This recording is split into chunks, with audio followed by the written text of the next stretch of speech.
மட்டிக்கினாரு ஒருத்தரு இவரை காப்பாத்தணும் கத்துரு.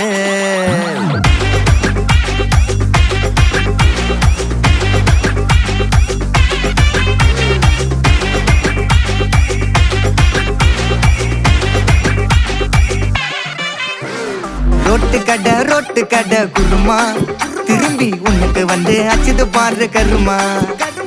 வாஷிங் பவுடர் நிறுமா கொஞ்சம் வாய சுவையும் பொத்துக்கிட்டு இருமா.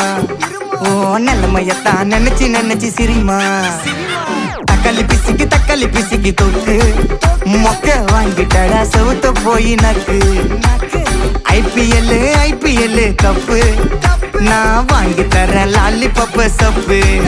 நீ சோத்தல தான் போடுறியா உப்பு. அப்போ இப்படி இருந்த நீ இப்போ இப்படி ஆயிட்ட ரொம்ப மாசு காட்டின.